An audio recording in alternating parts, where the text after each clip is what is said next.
So class आज का जो टॉपिक है नेक्स्ट वो है रेक्टिफायर। अब रेक्टिफायर क्या करता है? वो क्या करता है, एसी को डीसी में कन्वर्ट करने का काम कौन करेगा? रेक्टिफायर। देखो इसको अगर हमने सप्लाई दे दी एसी, तो रेक्टिफायर यूनिट क्या करेगा, एसी को किस में कन्वर्ट कर देगा? डीसी। अब एसी क्या होता है? अल्टरनेट करंट, और डीसी क्या होता है? Direct current. ये जो अल्टरनेट करंट था, जैसे इसका नाम ही है अल्टरनेट, तो इसकी डायरेक्शन हमेशा ही क्या होती है? अल्टरनेट हो सकती है, चेंज होती है। मतलब इसकी अगर मैं वेव बनाने की कोशिश करूं तो पॉजिटिव निगेटिव पॉजिटिव निगेटिव, इस तरह से एसी की वेव रहेगी। मतलब एसी की जो डायरेक्शन रहेगी अल्टरनेट होती है, मतलब चेंज होती है। तो कभी उसकी डायरेक्शन पॉजिटिव, कभी निगेटिव, कभी पॉजिटिव निगेटिव, ऐसे अल्टरनेट डायरेक्शन उसके होते रहते हैं। लेकिन डीसी करंट का एक ही डायरेक्शन होता है, वो कभी एक्स एक्सिस, ये एक्स एक्सिस है, एक्स एक्सिस को क्रॉस करके इसका जो वेव है नीचे नहीं आता। तो ये क्या होता है? Direct current. इसकी डायरेक्शन एक ही रहेगी, उसकी डायरेक्शन अल्टरनेट नहीं रहेगी। तो अल्टरनेट करंट को डायरेक्ट करंट में हम कन्वर्ट करते हैं, उस प्रोसेस को हम रेक्टिफिकेशन बोलते हैं, और जिस डिवाइस से करते हैं उसे हम क्या बोलते हैं? रेक्टिफायर बोल देते हैं। अब यहाँ पर एक सिंपल सा रेक्टिफायर का सर्किट अपने पास में अवेलेबल है। तो सबसे पहले यहाँ पर अगर देखेंगे तो हमने क्या करना है, इसको एसी प्रोवाइड करना है। एसी अल्टरनेट करंट, आप एसी वोल्टेज भी बोल सकते हो। तो जब हम इसको एसी वोल्टेज प्रोवाइड करेंगे, मतलब वोल्टेज लगभग जो हमारे घर में आता है 220 230 आता है, वो हम प्रोवाइड करेंगे। करंट की फ्रीक्वेंसी जो हमारे घर में होती है वो कितनी होती है? 50 हर्ट्ज, वो हम प्रोवाइड करेंगे। तो अल्टरनेटिंग करंट हमने यहाँ पर प्रोवाइड कर दी। अब ये जो दिखता है ये क्या चीज है? ट्रांसफार्मर। ठीक है, ये क्या है? ट्रांसफार्मर। ये ट्रांसफार्मर की प्राइमरी वाइंडिंग, ये क्या है? इसकी सेकेंडरी वाइंडिंग। अब देखो यहाँ पर अगर हम एक बात ऐसे बोलेंगे, क्वेश्चन ऐसा है कि यहाँ पर ट्रांसफार्मर क्यों प्रोवाइड किया जाता है? डायरेक्ट भी तो इस डायोड रेक्टिफायर को हम एसी करंट दे सकते थे, लेकिन बात ऐसा है कि जो पूरा रेक्टिफिकेशन का सर्किट है, इसको अगर बचा के रखना है, सेफ रखना है, तो ट्रांसफार्मर के डायरेक्ट कांटेक्ट में हम नहीं रखेंगे। यहाँ पर प्राइमरी और सेकेंडरी के बीच में डायरेक्ट कांटेक्ट होता है क्या? नहीं होता। म्यूचुअल इंडक्टेंस की वजह से करंट यहाँ पर इंड्यूस्ड होता है, तो डायरेक्ट कांटेक्ट में नहीं होता, इसीलिए हम यहाँ पर ट्रांसफार्मर यूज करते हैं। और ट्रांसफार्मर यूज करने का मेन पर्पस तो अपने को पता ही है, जब हमें क्या करना पड़ता है? स्टेप अप करना होता है या फिर स्टेप डाउन करना होता है। मतलब हम क्या करते हैं? हाई वोल्टेज लो करंट को हम कन्वर्ट करते हैं किसमें? Low voltage high current. तो इसके लिए हम ट्रांसफार्मर यूज करते हैं, या फिर लो वोल्टेज हाई करंट से हाई वोल्टेज लो करंट में हम कन्वर्ट करते हैं। तो हाई से लो में कन्वर्ट करेंगे तो उसे स्टेप डाउन बोलेंगे, और लो से हाई में कन्वर्ट करेंगे तो उसे हम स्टेप अप बोलेंगे। तो ट्रांसफार्मर यूज करने का मेन रीजन ऐसा है, स्टेप अप या फिर स्टेप डाउन। यहाँ पर और एक रीजन यहाँ पर बनता है कि ट्रांसफार्मर यहाँ पर प्राइमरी और सेकेंडरी डायरेक्टली एक दूसरे के कॉन्टेक्ट में नहीं रहते, इसलिए यहाँ पर शॉर्ट सर्किट होने के चांसेस बच जाते हैं। अब क्या होता है, हमने यहाँ पर इसको सप्लाई दे दी है, एसी सप्लाई दे दी। तो चलो एसी की वेव मैंने यहाँ पर ऑलरेडी ड्रॉ करके रखी। ये प्राइमरी में हमने एसी दे दी है। प्राइमरी की वेव मतलब एसी अल्टरनेट करंट की वेव कैसे होती है? ऐसे होती है, साइनसोइडल वेव, पॉजिटिव और निगेटिव, एक हाफ में पॉजिटिव दूसरे हाफ में निगेटिव। एसी करंट दे दिए तो सेकेंडरी में भी एसी ही रहेगा, ये पॉजिटिव और ये क्या हो गया? निगेटिव। अब हमने क्या किए थे? प्राइमरी में सप्लाई दे दिए एसी, तो एसी की वेव कैसे होती है? इस तरह से होती है, पॉजिटिव और निगेटिव हाफ भी होता है। सेकेंडरी में वही एसी करंट है, तो पॉजिटिव हाफ निगेटिव हाफ अपने को दिखता है। लेकिन अल्टरनेट करंट को डायोड रेक्टिफायर क्या करता है? वो क्या करता है? एसी का डीसी में कन्वर्जन करता है। इसीलिए यहां से जो वेव मिलेंगी डायोड रेक्टिफायर इस सर्किट से, कौन सी वेव मिलेंगी? डीसी। ये डीसी क्यों है? देखो इस डायरेक्शन में तो करंट जा रहा है, लेकिन करंट की डायरेक्शन कैसे दिखती है अपने को? एक्स एक्सिस के ऊपर में ही है, मतलब पॉजिटिव हाफ में ही है, मतलब ये पॉजिटिव ही चल रही है, उसकी डायरेक्शन अल्टरनेट करंट जैसे चेंज नहीं होती। तो अभी डायोड रेक्टिफायर से हमें क्या मिला है? डीसी मिला है, डायरेक्ट करंट मिल गया। लेकिन डायरेक्ट करंट के साथ साथ कुछ एसी कंपोनेंट भी चले आते हैं, कंप्लीटली एसी कंपोनेंट रिमूव नहीं होते, तो कुछ एसी कंपोनेंट चले आते हैं, जैसे कि ये, और इसको हम बोलते हैं रिपेल। तो ये रिपेल इस डीसी के साथ में चले आते हैं, इसे हम कभी कभी पल्सेटिंग डीसी भी बोल देते हैं, क्योंकि ये पल्स के फॉर्म में आता है इसीलिए। और इसके साथ साथ यहाँ पर रिपेल्स भी रहते हैं जो कि अनवांटेड रहते हैं। फिर रिपल्स को निकालने का काम कौन करेगा? फिल्टर।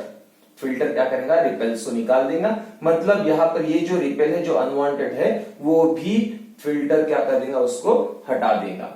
फिर उसके बाद में हम अगर वोल्टेज रेगुलेटर लगा लेते हैं, मतलब वोल्टेज को कांस्टेंट रखने के लिए, तो उस केस में अपने पास में जो भी करंट अवेलेबल रहेगा, डीसी जो अवेलेबल रहेगा, कुछ इस तरह से उसकी वेव अपने पास में कांस्टेंट वेव अवेलेबल होगी। और बाद में हम जो भी लोड वगैरह लगाना है अपने को, लोड मतलब कोई भी डिवाइस, किसी डिवाइस को अगर डीसी चाहिए है और अपने पास में एसी है, तो एसी से इस रेक्टिफायर सर्किट से हम डीसी में कन्वर्ट करेंगे और फिर वो लोड को दे देंगे। लोड मतलब क्या हो गया? कोई भी इंस्ट्रूमेंट हो गया इसका।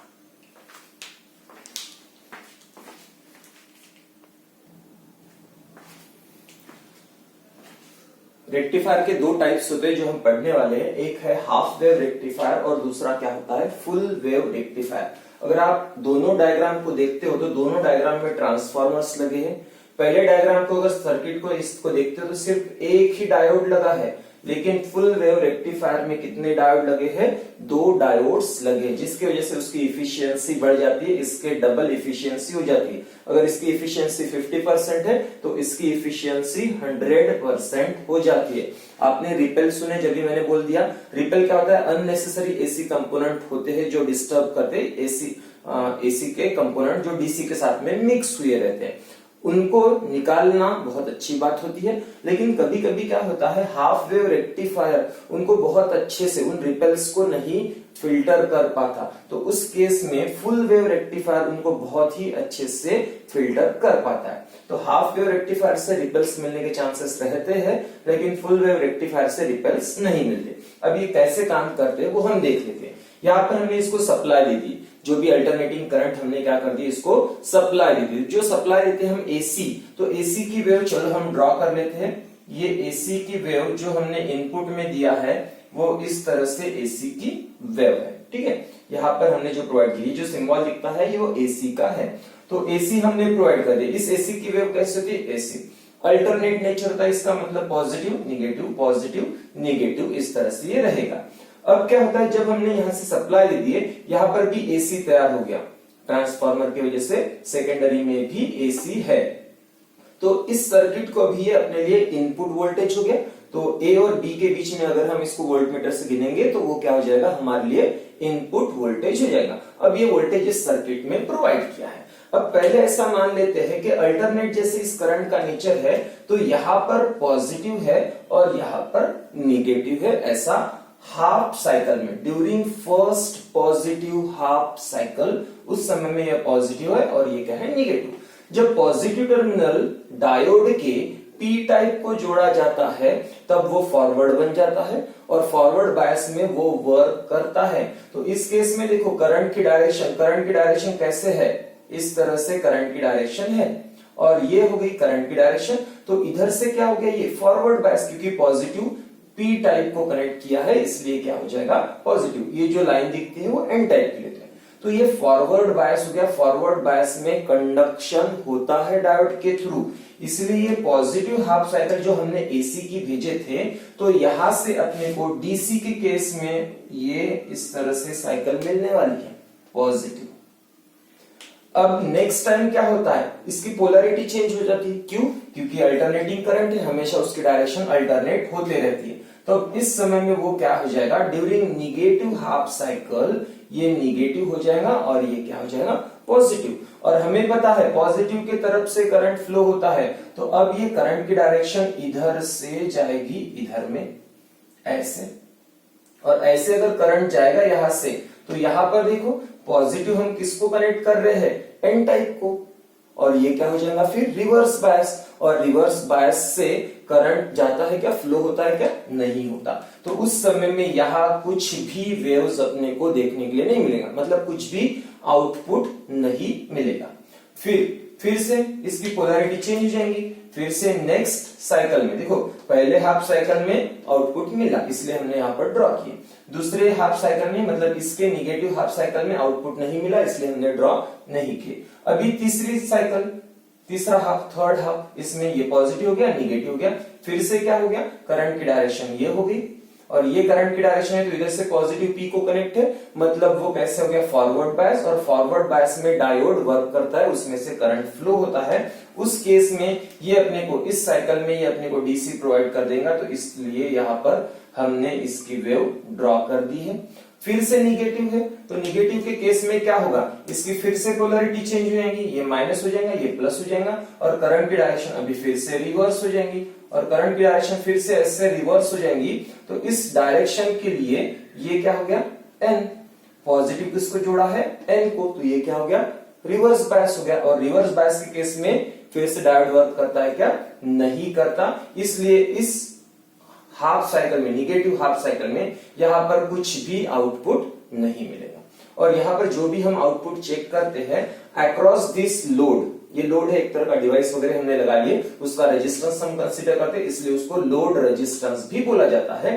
तो इसके अक्रॉस में हम वोल्टेज इसका आउटपुट लेते हैं, इनपुट हमने यहां पर दिए थे और आउटपुट चेक करना है तो इसके अक्रॉस में हम चेक करते हैं। तो ये क्या हो गया, हाफ वेव रेक्टिफायर। अब हम बात करेंगे फुल वेव रेक्टिफायर की। यहां पर हमने फिर से वही एसी दे दिए। अब एसी दे दिए तो जो एसी दे रहे हैं उसकी वेव हम ड्रॉ कर लेते, तो ये हो गई एसी की वेव।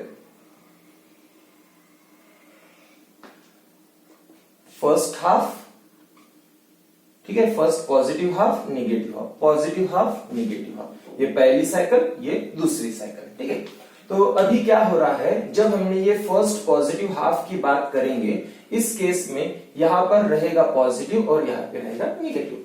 जो एसी हमने प्रोवाइड किए ट्रांसफार्मर के थ्रू सेकेंडरी कॉइल को वही एसी मिल गया। तो सबसे पहले क्या है, पॉजिटिव हाफ साइकिल की बात करेंगे, तो यहां पर ये पॉजिटिव रहेगा और ये क्या रहेगा, निगेटिव। अब चलो, करंट की डायरेक्शन किधर से किधर होती है, फ्रॉम पॉजिटिव होती है, तो यहां से ये पॉजिटिव की तरफ से, यहां से ये करंट की डायरेक्शन इधर में कुछ इस तरह से फ्लो होने वाली, ठीक है।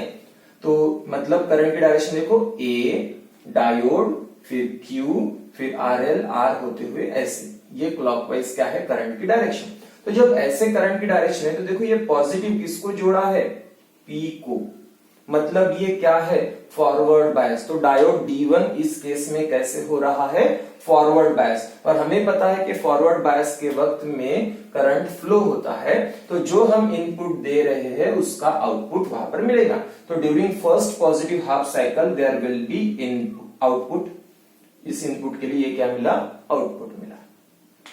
अब यहां पर तो ऐसा हो गया, लेकिन यहां पर दो डायोड कनेक्ट है और हमें क्या पता है कि पॉजिटिव की तरफ से निगेटिव की तरफ में करंट की डायरेक्शन होती है। तो यहां पर भी देखो, देखो ये पॉजिटिव है, ये निगेटिव है, तो इस केस में भी यहां पर करंट की डायरेक्शन ऐसी रहने वाली है। तुम ऐसा सोचो कि ये डायरेक्शन है करंट की, जब ये पॉजिटिव ये निगेटिव है तो करंट की डायरेक्शन होगी। तो बी से लेकर R Q D to B, ये हो गई यहां पर करंट की डायरेक्शन। ऊपर का सर्किट मैंने समझा दिया, उसके लिए ये निकल आया। अब नीचे वाला जो सर्किट है इसके लिए भी करंट की डायरेक्शन कैसे होगी, ऐसे होगी, सेम डायरेक्शन। तो अब क्या हो रहा है, इस तरह से ये जो डायरेक्शन है, ये डायरेक्शन में देखो यहां से पॉजिटिव जा रहा है। आप ऐसा नहीं सोचेंगे कि ये निगेटिव इसको दे दिया, आप ऐसा सोचेंगे कि यहाँ पर क्या है, पॉजिटिव है, ठीक है। तो यहां से पॉजिटिव ऐसे जा रहा है, तो पॉजिटिव देखो हमने किसको दे रखे हैं, एन को, मतलब ये क्या हो गया, रिवर्स बायस। तो रिवर्स बायस के वक्त में D2, रिवर्स बायस के वक्त में D2 वर्क करेगा क्या, नहीं करेगा, ठीक है। तो अभी के केस में देखो, अगर हमने फर्स्ट पॉजिटिव हाफ साइकिल की बात किए तो डायोड D1 ने वर्क कर लिया, उसके लिए आउटपुट मिल गया, लेकिन डायोड D2 ने वर्क नहीं किया, उसके लिए आउटपुट यहाँ पर हम निकाले नहीं, या फिर अगर निकालना भी होगा तो यहाँ पर हम ले सकते हैं। ड्यूरिंग पॉजिटिव हाफ साइकिल उसने आउटपुट नहीं दिया डायोड D2 ने, इसलिए हमने यहाँ पर कुछ भी ड्रॉ नहीं किए।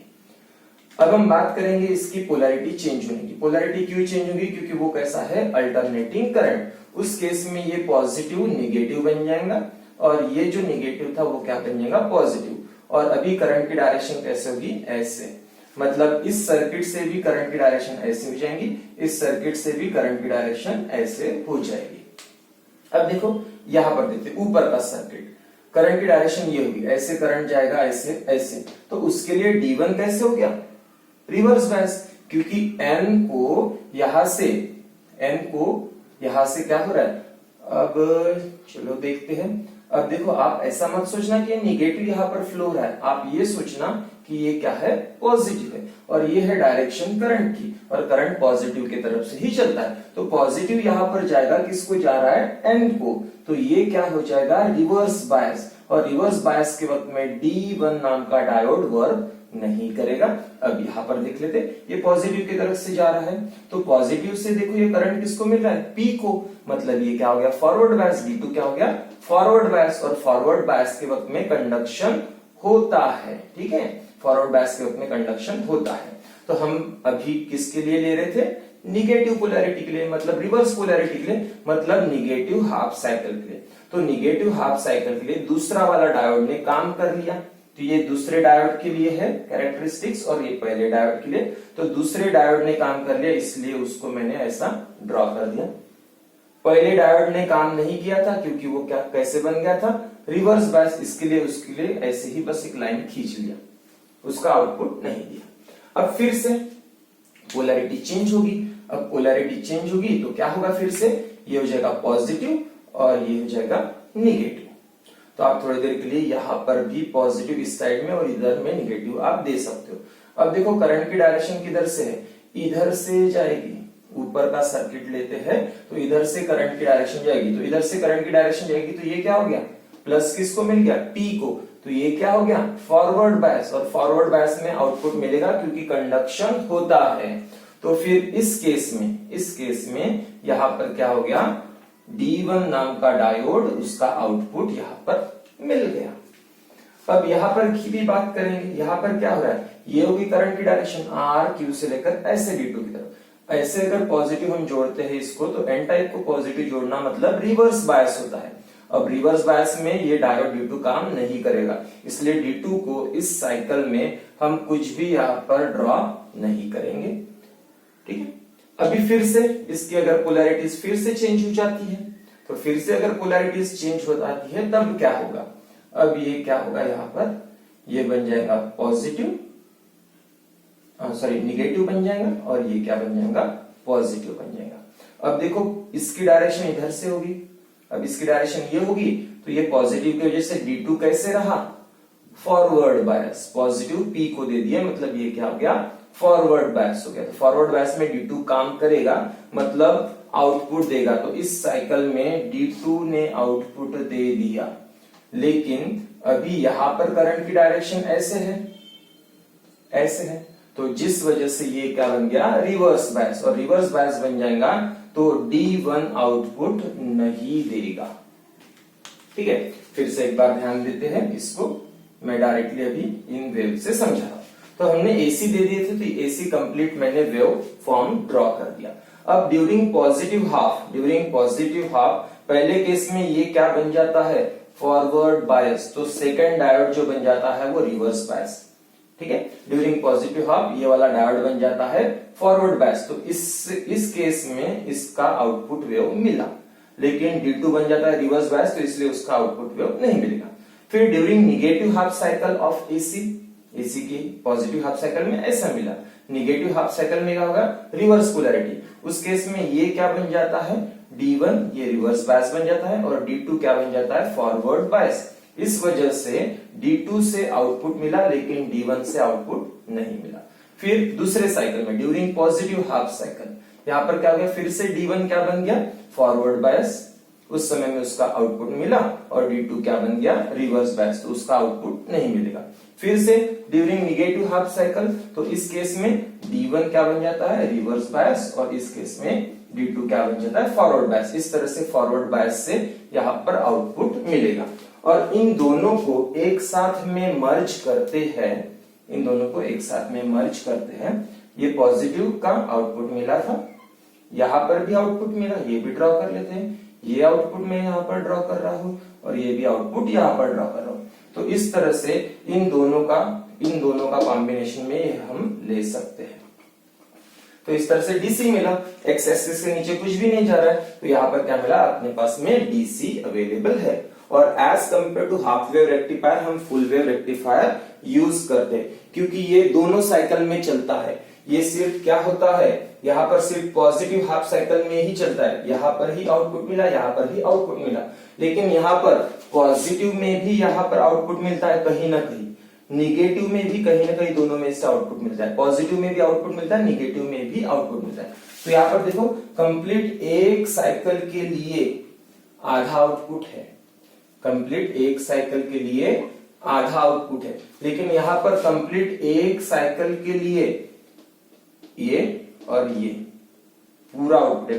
अगर इसको 50% मान लिया, 50 कितना हो जाएगा 100%। दूसरी भी साइकिल की बात करेंगे तो इसके लिए भी आउटपुट मिला है, इसके लिए भी आउटपुट मिला ही है, मतलब ये क्या 50-50 क्या हो गया 100%। तो इसकी इफिशियंसी 50% है, तो इसकी इफिशियंसी क्या होगी 100% होगी। और दोनों में से इसको हम प्रेफर करेंगे, इसकी इफिशियंसी भी अच्छी है और ये रिपेल्स भी प्रोवाइड नहीं करता। यहाँ पर रिपेल्स रहते हैं, मतलब जो एसी के कंपोनेंट रहते हैं अनवांटेड, वो यहाँ पर अवेलेबल होने के चांसेस है।